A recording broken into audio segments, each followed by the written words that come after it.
Good morning, Phoenix, and welcome to the House of Mystery radio show. This is the place to come for true crime, conspiracy, and alternative history. Only on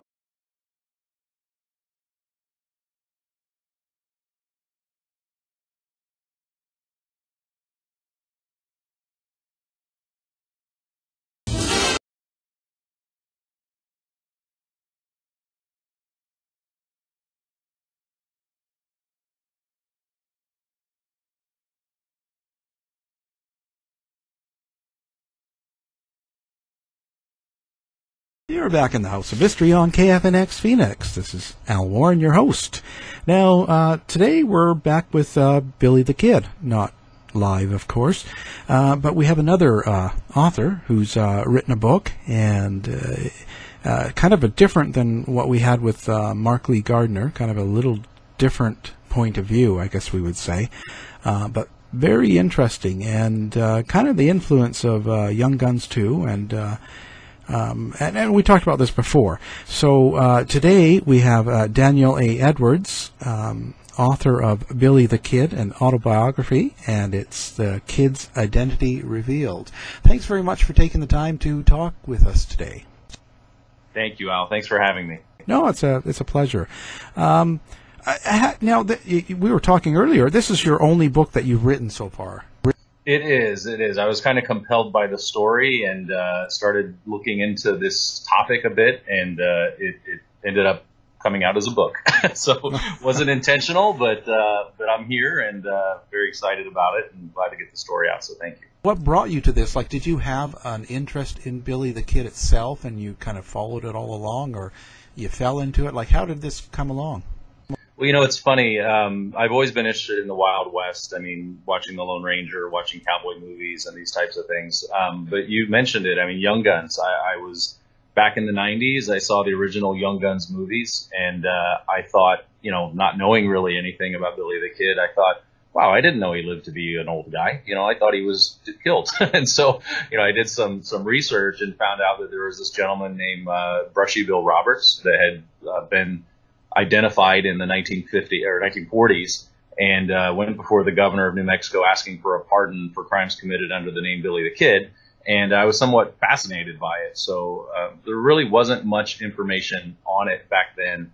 There was one book that was out of print, long since out of print, that was written in 1955 by the attorney that found this guy.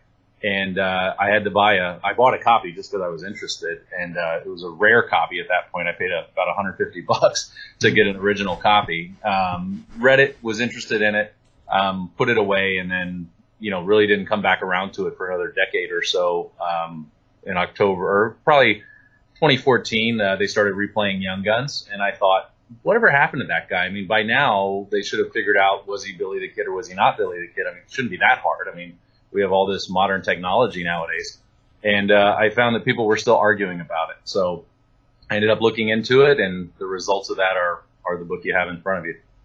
Yeah, that's pretty interesting. Now, what evidence do you feel that you've brought out that would make you believe that this Bill Roberts is actually Billy the Kid as we know it? Well, fortunately, there's a number of things in the book that I think are strong evidences for what happened. The flip side of it that I think everybody has to look at too is the evidence, for the historical record or historical narrative that we've been told about what really happened or what they say happened to him originally. So anyway, my conviction stems from not just what I found, which I'd love to chat about, but also what's lacking on the other side of the aisle. So first of all, in I think it was 2011, 2012, they sold the famous Billy the Kid tintype at auction. And a billionaire bought it, I think, for $2.3 million. And for that auction, they did a high-resolution scan of the tintype. So to my knowledge, that was the first high-res scan where you could actually take a picture of William Henry Roberts, a.k.a. Brushy Bill, and the original tintype of Billy the Kid and do a comparison. So when I did the comparison, I found that, for one thing, the two men both have what they call asymmetrical eyebrows. So their right eyebrow and the left eyebrow are different. The one eyebrow is a male eyebrow. It follows the orbital bone. The other eyebrow is a female eyebrow that doesn't follow the orbital bone, which is very, very odd. It's a just strange thing. And as you know, Billy the Kid was a little odd. He had buck teeth. They said he had a high-pitched voice like a girl. So I don't know what all was going on there, but he had two different eyebrows. Well, William H. Roberts had the exact same two different eyebrows. So anyway, you start comparing the photos, and that was kind of my first eureka moment. And then I can tell you about some of the other things I found, but that gave me the confidence to keep going. Well, maybe he was in transition. Poor guy.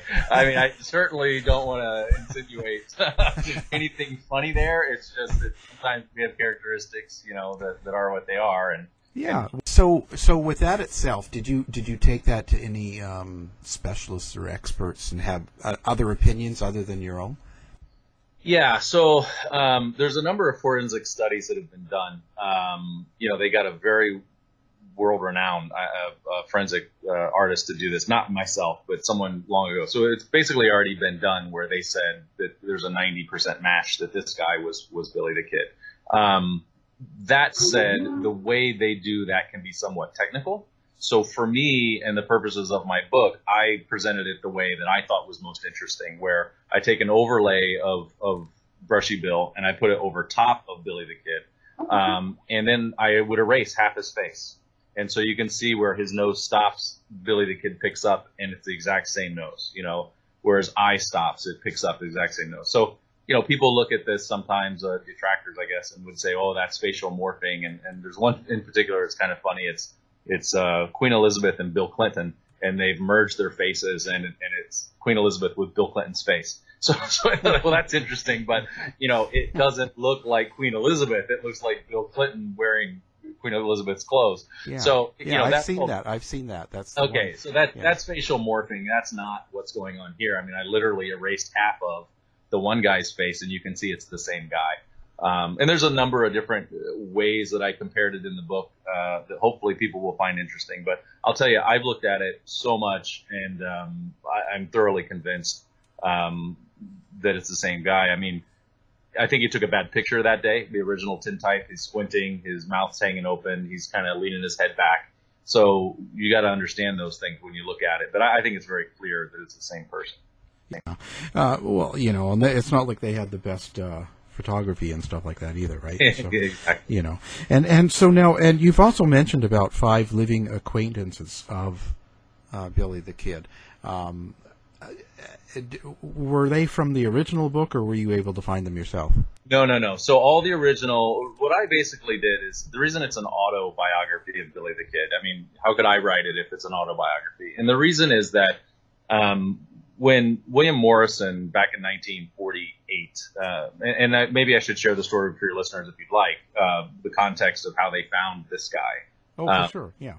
So Billy the Kid had a childhood friend named Jesse Evans. And Jesse Evans was a notorious outlaw. If you remember in Young Guns, they had the gang known as the Boys. And it was Curly Bill Brocious, and they wore the red sashes around their waist, and there was this really wild outlaw gang. Well, that was a real gang.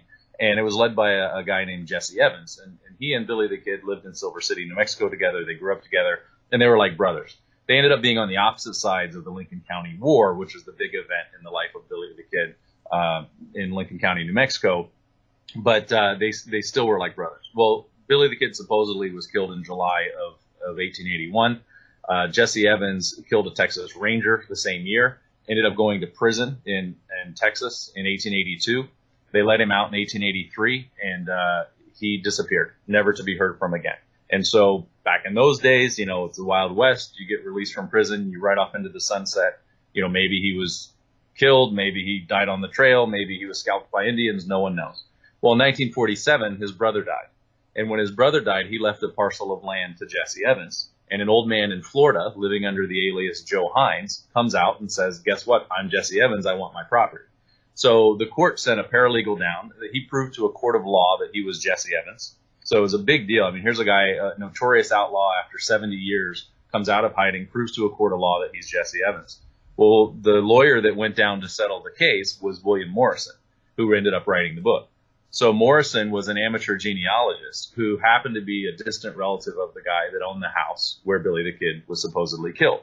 So as they're talking, Morrison says to Jesse Evans, now this is 1948, hey, I can't believe you knew Billy the Kid. And yeah, we were like brothers. And he goes, well, I'm a distant relative of Pete Maxwell, who owned the house where Pat Garrett shot Billy the Kid.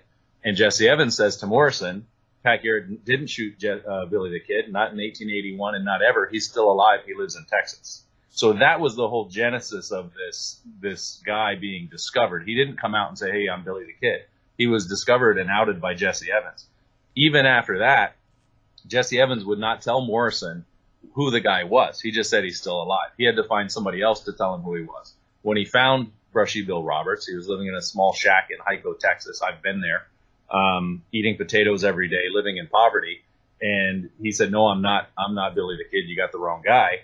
But when he found out he was a lawyer, he said, hey, Lew Wallace promised me a pardon in 1879. I'm 90 years old. I want my pardon before I die. So here's a guy living in the middle of nowhere that knew everything about Billy the Kid. He knew about the court case. He knew which ones were county cases versus state cases. Like, he knew everything about Billy the Kid. And he told his story to Morrison. So, that's the real foundation of my book. All I did is I said, okay, he said, for example, I have a house in San Patricio, New Mexico. Let's look into that. Did he have a house in San Patricio, New Mexico? He said he served in the Rough Riders with Teddy Roosevelt. Did he serve in the Rough Riders with Teddy Roosevelt? He said he was a U.S. Marshal. Was he a U.S. Marshal? So I looked into those things, and I found evidences that the things he said he did, he really did. And I even found photos of him doing the things that he said he did. So it falls into line. So it sounds pretty.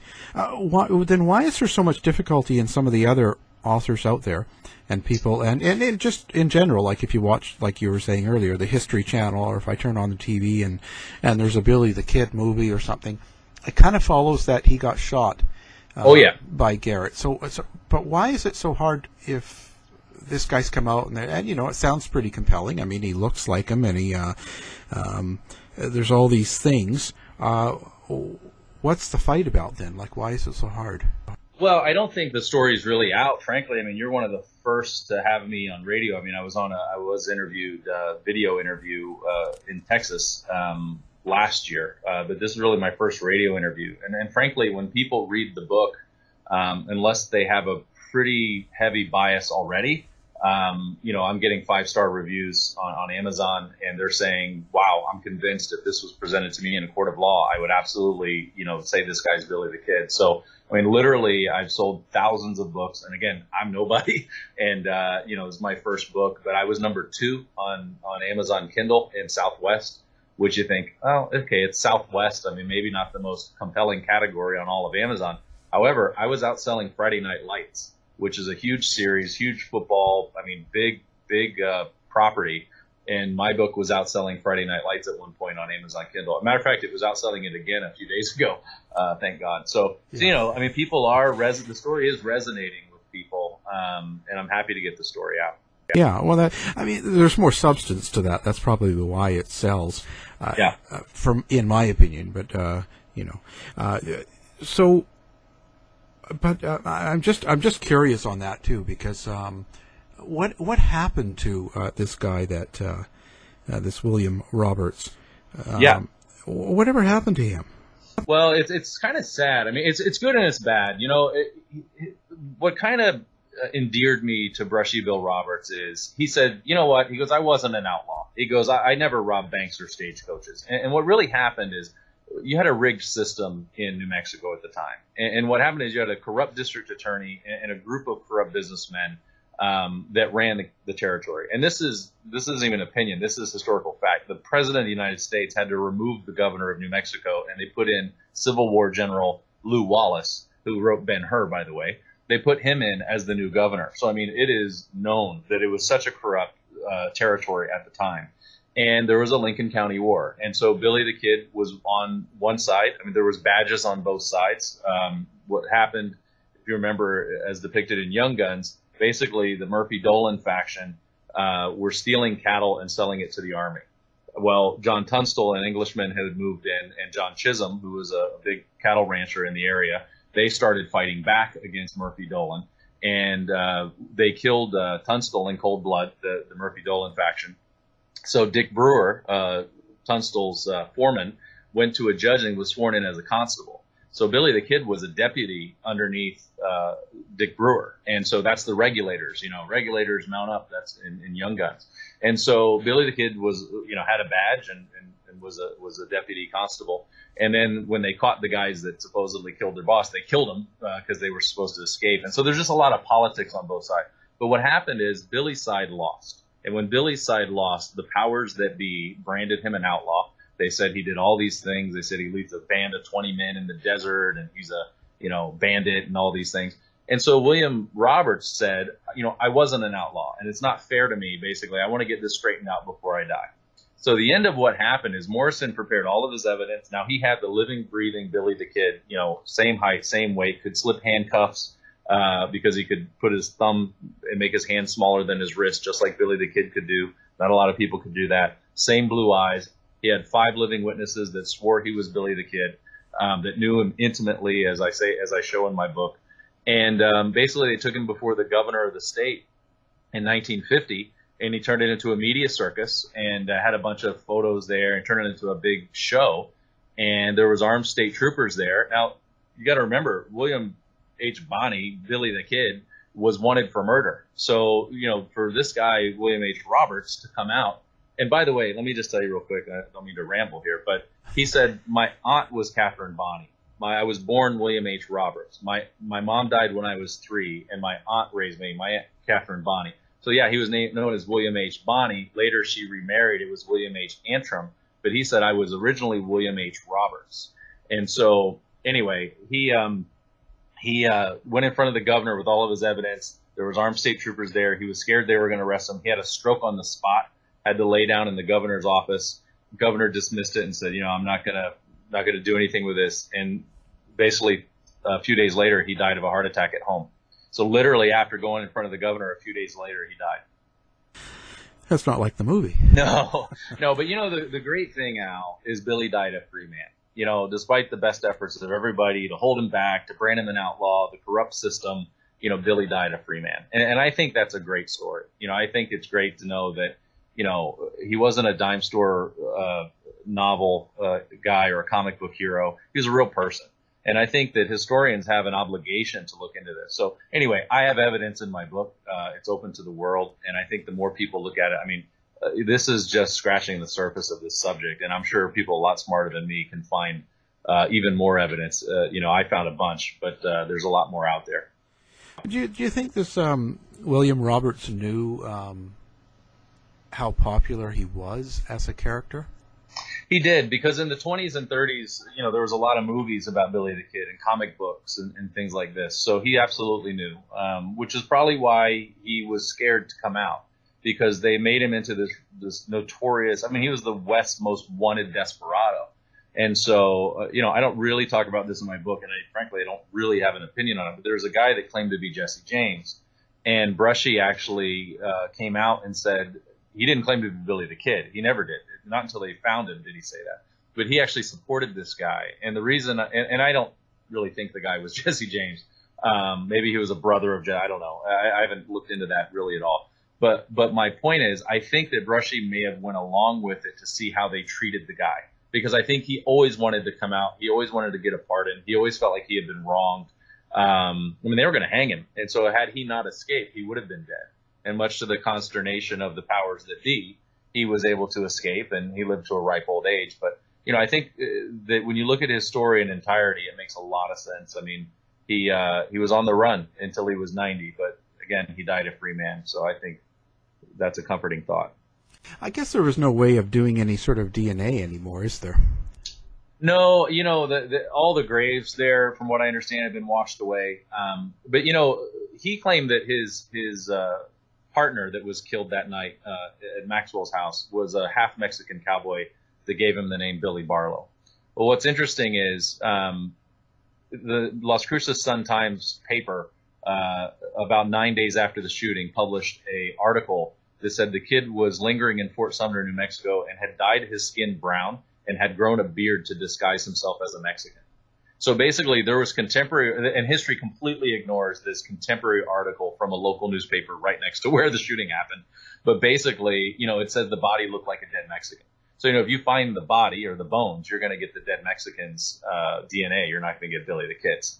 But there's really no way to do that. But there's a lot in the book about that, though. But again, that's one example. I mean, other people have probably found that article, but that's one example of corroboration to Brushy Bill's testimony from 1950 from an article written in 1881 by a local newspaper. What's your thought on Pat Garrett then, and about claiming that he shot Billy the Kid? Do you think that he knew it wasn't Billy the Kid, or he actually was fooled? No, I think he knew for sure. I mean, what is a fact of history is that Pat Garrett had shot at least 2 men from ambush without warning, and they were the wrong guy, trying to get Billy the Kid. So he shot 2 men from ambush without warning, trying to get Billy the Kid, and he got the wrong guy. So first he killed Charlie Beaudry and Tom O'Folliard. Well, first he killed, I think, Tom, and then he killed Charlie Beaudry. And so this would be the 3rd time that he shot the wrong guy from ambush without warning. And he was out of his jurisdiction. He was a Lincoln County sheriff. And people will say, well, he's a deputy marshal, so his jurisdiction is everywhere. Well, okay, but he was a Lincoln County sheriff. He was in Fort Sumner, which had its own Mexican sheriff. So he was out of his jurisdiction. He was in a hostile town. He had married Silva Gutierrez's sister. So his ex-wife's in-laws lived in that town. They all hated him. And so, they hunkered down. If you read the story of the other deputies that were there, they hunkered down after they killed supposedly Billy the Kid. The first thing that John Poe, who was a deputy there, said, he goes, Pat, Kid would not have come here. You shot the wrong guy. And so, again, that's his testimony. So there's plenty of evidence that says Pat Garrett did not kill Billy the Kid. And now that we have, William H. Roberts' testimony and evidence that verify a lot of the things he says, I don't think there's any doubt that he was really Billy the Kid. So how did he convince people that it was Billy the Kid? If it looked like tan skin, like more Mexican and a beard, how did he convince the people there? Well, all the people were Mexican. It was a Mexican town. They loved Billy the Kid. And so, I think if you put yourself in the mindset of people back then, I mean, they minded their own business quite a bit. So it's like, they don't know about the New York Times newspapers and all this thing. I mean, this is a local thing, and they shot a guy, a half Mexican cowboy off the prairie that wasn't a local guy, and they didn't. I don't know that they really knew. Now there's a coroner's jury and all these things, but if you look into this, it is so bad. Like, one, he was denied the reward for killing Billy the Kid for a long time. There was warrants issued for Billy the Kid in 1883 after he was supposedly killed in 1881. There was another warrant issued for him in 1885 after he was supposedly killed in 1881. So I think that, it's easy to do revisionist history.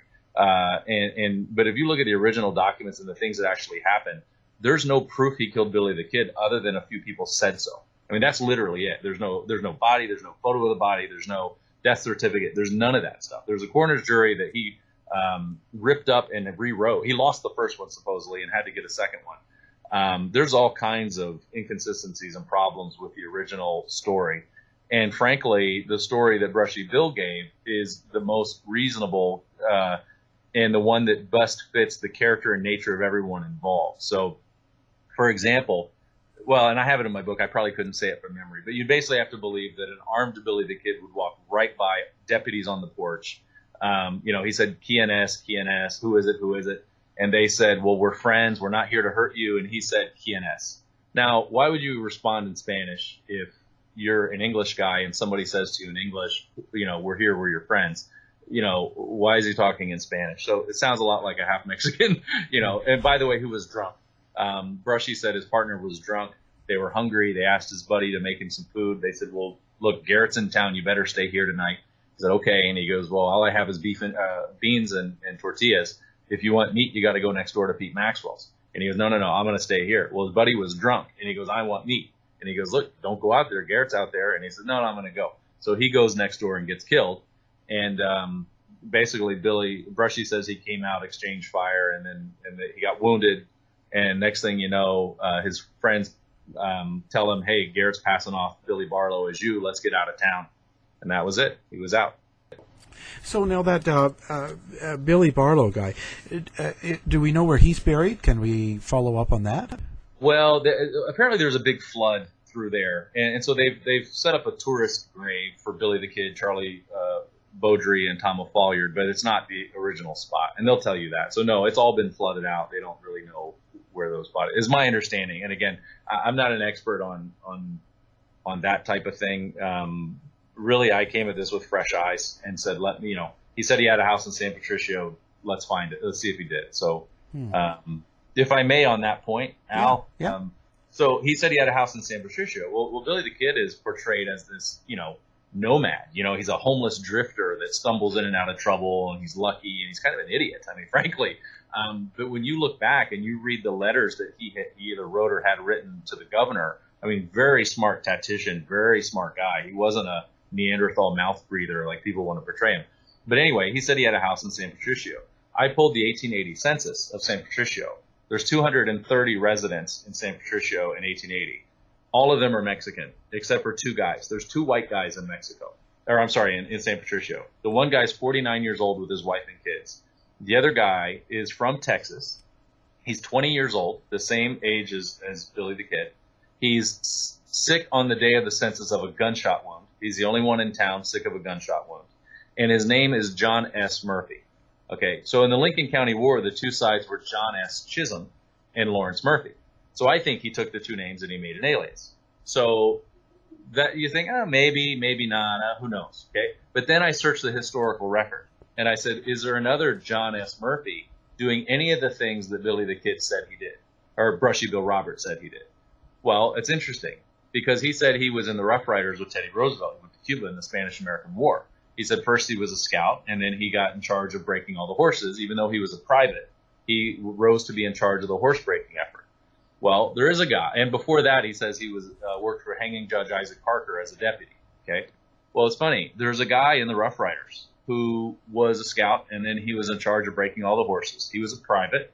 Before he was in the Rough Riders, he was either affiliated with the judge or he was a judge. His nickname was the Judge. And he's the guy that gave Teddy Roosevelt Frederick Remington's Bronc Buster statue, a copy of which is in the White House today. Okay, so very notorious. He's in every major newspaper in 1898. He's in the New York Times. He's in the Chicago Tribune. He's in every major newspaper. The guy's name is not John S. Murphy. It's William S. Murphy. So Billy, William S. Murphy. I found a photo of William S. Murphy, and it's Brushy Bill Roberts. It's in the book. Very interesting. Why do you think that Billy the Kid was so popular? Like, why do you think he still resonates with us today? He is really a folk hero type guy. If people don't want to, I don't know. I guess, young guy, 21 years old. By his 21st birthday, he killed 21 men, supposedly. He had a great sense of humor. He could dance. He could speak fluent Spanish. He's kind of a cool dude, He's fastest on the gun. Nobody could beat him with his left hand, supposedly. And I don't know. He's kind of romanticized. But, the reality is he really was a charming guy. I mean, the Mexicans loved him. He was one of them. If you read Brushy Bill's story, you kind of get a sense of his ideals, in the sense that he was literally the last guy standing in the Lincoln County War, and he wouldn't give up. He didn't want to give up. He said, my friends have been killed. I have to avenge my friends. I got to tell the truth. I got to tell the real story. And Billy the Kid kept fighting. And so they branded him an outlaw. They tried to have him hung, and he kept escaping. And so, the common people were cheering for this guy against a corrupt system. And I think that story has a lot of relevance today. And now a lot of people have written that Pat Garrett and Billy the Kid were friends, like some of the movies, and then others have said, no, actually they weren't. They barely, so... Yeah. No, they were. They were, and then, so Billy the Kid, and Brushy Bill, he said, we used to gamble together. They called him Big Casino, and I was Little Casino. And so they were buddies. He said, but Garrett turned coat. So he said he used to gamble with us. He said he wasn't a saint either. And we know that Pat Garrett was not a saint, before he came to Lincoln County. But the Catrone gang put him up to run against Sheriff Kimbrell, who was the incumbent sheriff, who was friends with Billy the Kid. And so they got Garrett elected, and then Garrett, turned on Billy the Kid and turned on his buddies. But they were very good friends. He said his first marriage, Pat Garrett's first marriage, he said we paid for the wedding and bought him his first pair of boots when he came to Lincoln County.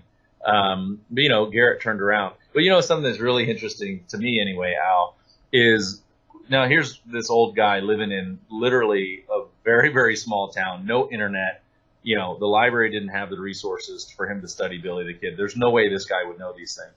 And if you look at the language he uses when he says, I told Pat Garrett, next time he sees me, he better come a shooting, right? And then you look at these archived letters from that and things that Pat Garrett wrote and things that he sent to the governor. He uses the same language. Pat Garrett says, Billy the Kid, basically, he said, how would you feel if they're criticizing him for shooting Billy, you know, in the darkened bedroom of Pete Maxwell without getting him a chance to shoot back.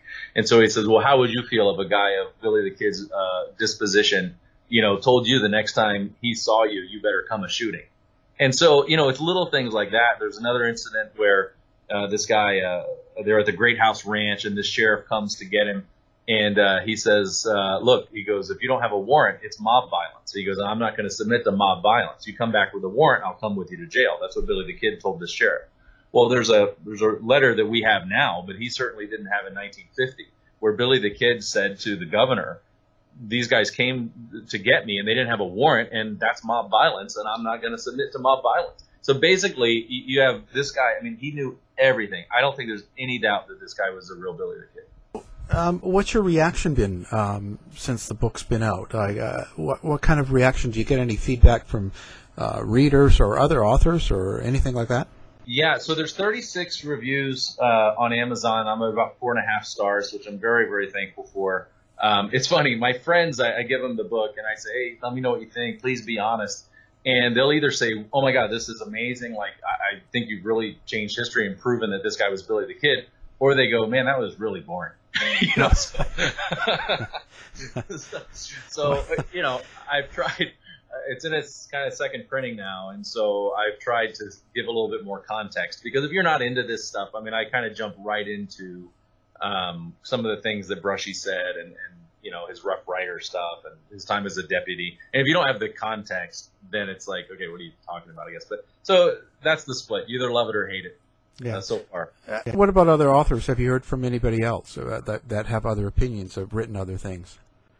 Yeah. So, well, there's one guy I won't mention that was seeking a death certificate for Billy the Kid, and he said, "I'm going to send you all my stuff." I said, "Oh, great!" And I'm going to send you my book I wrote. And then I haven't heard from him since. Very nice gentleman, but I haven't. He's a historian. I haven't heard back from him.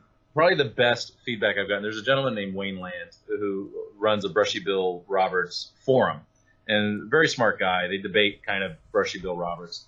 And he said this. He said, after more than 20 years of research and 22 books read, I'm surprised and delighted at the new research revealed in Daniel's book. He approaches much of the information regarding Brushy's interview with new insight and has uncovered many new facts and documented records to support Brushy Bill Roberts' claim of being Billy the Kid. Billy was not killed by Pat Garrett in 1881. But lived to be almost 91 years old, and was able to finally reveal his identity during the last few years of his life. If you ever wondered about this story and want to make a decision one way or the other, read Daniel's book, A Marvelous Effort to Shed Truth on the Story Once and for All. So, I mean, here's a guy who spent 20 years researching this. He's read all the books, and he said, you've done it. This is the book. The other thing that's very personally fulfilling, there's the Billy the Kid Museum in Hyco, Texas, which is where Brushy Bill lived. And great people down there, and they did a Billy the Kid Western Film Festival. A lot of Hollywood actors came in, and they do, you know, movies. It's kind of like an indie film festival. And the country music singer Randy Travis, Hall of Fame Randy Travis, was there. And his guy that's with him comes up, his surgeon actually comes up and goes, "Hey, Randy wants a copy of your book." And I said, wow, you know, okay. And he tried to pay me. I said, no, you can't pay me. And he goes, well, would you sign it for him? I was like, are you kidding me? Like, of course. I mean, that's kind of funny because, you know, I'm not an author. So I signed it, and he said, would you give it to him? I said, absolutely. So wonderful people. And in the Billy the Kid Museum, I mean, they sell a few hundred books every month or two. And they do a great job promoting the story of Brushy Bill Roberts. But yeah, no, it's been overwhelmingly positive. I am sure I will find the guys, but you know, I guess how my position is, here's a guy that lived in a shack in Hyco, Texas, that knew everything there is to know about Billy the Kid. He was the same height, same weight, same eye color, same everything. He had living witnesses that signed sworn affidavits. He faced a death sentence to go before the governor of the state and ask for a pardon for crimes committed, you know, 70 years earlier, that he could be hung for, And so, and then when you find that he really didn't lie, he really did have a Wild West show. He really did know Buffalo Bill Cody. He really was in the Rough Riders. He really did do all these things. I don't know how anybody could say that's not worth looking into, or at least giving it the benefit of the doubt. I mean, I'm not making stuff up. There's records, historical records. I think the only way people kind of reject this revelation is if they have a preconceived notion. And there's a lot of those guys out there. I'm sure I'll bump into them eventually. Oh yeah. God bless them. Yeah. When he came out, in the late 40s, was he living with someone else, or did he have a girlfriend, or did he have? Yeah, he was on, I think, his fourth wife, Melinda Roberts. Melinda Allison was her maiden name, and she was a Hispanic. And his big disappointment was he didn't tell her what he was going to do when he went to see the governor. And so whenever basically they outed him and he turned it into a media circus, when he came home, he was upset that his wife would think bad about him. And he's really upset, like, man, my wife's, now she knows I killed all these people, whatever. And she said, Bill, I knew all along that you were him. So it's a sweet story. And look, he wasn't an angel. I think he probably exaggerated at times certain things. But that fits. There's famous lawmen like Wyatt Earp and Bat Masterson who are on both sides of the law. I mean, those guys committed crimes too. Doesn't mean they're not wonderful people. They had amazing contributions to society. But back in those days, if you did something bad, Jesse Evans went to jail. He killed a Texas Ranger. He was in jail for 1 year and they let him go. I mean, back then they rehabilitated and they let you out.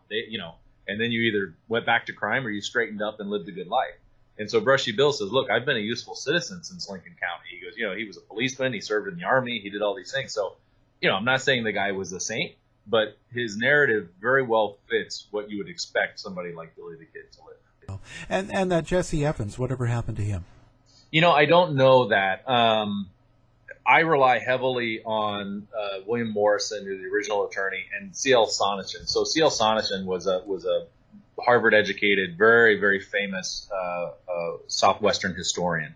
And so they had the original evidence with all of that stuff, the court case with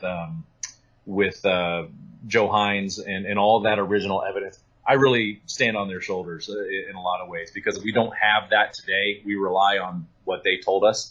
Now, again, they took it in front of the governor of New Mexico, so it exists somewhere. I've been so busy, with my real job and doing what I do, it's been hard to put this together as it is, much less dive into all the many subjects that are out there. But I think that hopefully other good people will get involved and will bring out a lot of this stuff. But I imagine he lived to a ripe old age and passed away. But I don't know much more about Joe Hines. Wow, that's pretty interesting. So what's up next for you? Like, are you going to continue to pursue this with Billy the Kid, or even more westerns, or what do you got planned? Well, I'm interested. They're making a movie of this book. I hope it comes to fruition. They've had a number of folks, wanting to be involved, and I do have a production company and all that doing it. I'm not driving it. I just want the story out. So. I feel it's weird because I have this weird feeling like I owe it to Brushy. He said, let's get this straightened out. I feel like it'd be great if we could get it straightened out. I'm not trying to get rich off of it. But yeah, if I find more things, because I do continue to look, as I find more evidence, I'll probably add it in a future updated version of this book. I'm somewhat interested in this J. Frank Dalton guy. And you got a time for one more little nugget here? Oh yeah, sure. Yeah. Well, there's a gentleman named, I won't use his name without his permission. There's a gentleman that's found a photo that's supposedly Billy the Kid, Jesse James, Doc Holliday, and Charlie Beaudry. Okay, everybody knows who the first three are. Nobody knows who Charlie Beaudry is. But Charlie Beaudry was one of Billy the Kid's right-hand men. He's one of the guys Pat Garrett killed from ambush without warning. So he has this photo, and it's a great guy. I've spoken to him for the first time literally a few weeks ago. But what's interesting about this photo is supposedly it was taken at the Las Vegas, New Mexico, not Las Vegas, Nevada, Las Vegas, New Mexico hotel, the old Adobe Hotel that was owned by a guy named Scott Moore. Well, Scott Moore, in Billy the Kid's trial, he needed to raise money to pay for his lawyer. And again, this is a historical fact. So he said, go to Scott Moore's and get the money that he owes me, because he took my mule and he owes me for that mule. Well, Scott Morris said, no, you owe me for room and board. So I'm not giving you any money. Okay, so that's fact. Okay, so that tells you that Billy the Kid at one point was at the old Adobe Hotel. It's the only hotel that Scott Moore owned in Las Vegas, New Mexico. The only hotel he owned. So Billy the Kid must have been there. And he was arrested there. So history tells us definitely Billy the Kid was in Las Vegas, New Mexico. So what's interesting is he's got this photo of these four men, and he says one of them is Billy the Kid. Well, in my opinion, and I haven't really looked at this too much, I may include this in a future version of the book. When you look at the Billy the Kid photo, it looks very much like Brushy Bill Roberts when he was 14 years old, which is in my book. And it looks very much like Brushy Bill Roberts when he was probably about 17, which is a photo that the family of Bill and Sam Jones gave to Morrison that's also in my book. So I think that's Billy the Kid, not because it looks like Brushy Bill. So, again, I'd have to do more study and whatever, but I think that would be fascinating. There's an old story, too, that's in history that from 1920s where this guy said he met Jesse James and Billy the Kid together at the Las Vegas, New Mexico Adobe Hotel. So all this kind of things point to this meeting actually happened, and then this guy found this photo that supposedly shows him. Now, I don't know. It's an old photo. It's four guys. I mean, that we know is fact. There's an old photo. It's four guys. Now, from there, whether it's real or not, I guess there's some criticism around other photos that this guy has. And one thing I know is that the people that follow Jesse James are highly energized around the topic of Jesse James. But my whole point of saying that was this. In the photo where it supposedly shows Billy the Kid, Jesse James, etc., Billy the Kid is taller than Jesse James. When you look at J. Frank Dalton and Brushy Bill, J. Frank Dalton is significantly taller than Brushy Bill. So it can't be Jesse James. If that original photo is real, then Billy the Kid was taller than Jesse James. And we know that Brushy Bill was shorter than J. Frank Dalton. So, I do think Brushy was Billy the Kid. I don't really have an opinion on J. Frank Dalton. I don't think he probably was Jesse James. I think he was surrounded and maybe a brother or something like this. But it's super interesting. But, I mean, I tell you, once you get into that world, I may not have that many critics with Billy the Kid. If I get into Jesse James, I promise you I'll be catching tomatoes. Well, it's all part of it, but it's not near as aggressive as the JFK assassination groups or or Zodiac, right? So it's all good. And now, if people want to get a hold of you, if they have some information, what's the best way they can contact you? Oh, I'd love to get some correspondence from the folks. I guess through my publisher, they have a email address set up, Billy the Kid at Creative Texts, like a text message. So it's Creative TEXTS. Billy the Kid at creativetext.com. Fantastic. I'll have that all linked to the show. Again, our guest has been Daniel A. Edwards, author of Billy the Kid, an autobiography, and that's where the kid's identity is revealed. Thanks very much for being on the show. Thanks, Al. It's been a blast. Thank you. Show's over for now. Was it as good for you as it was for me? Well, good night. This has been a production of the Z-Talk Radio Network. I'll be back.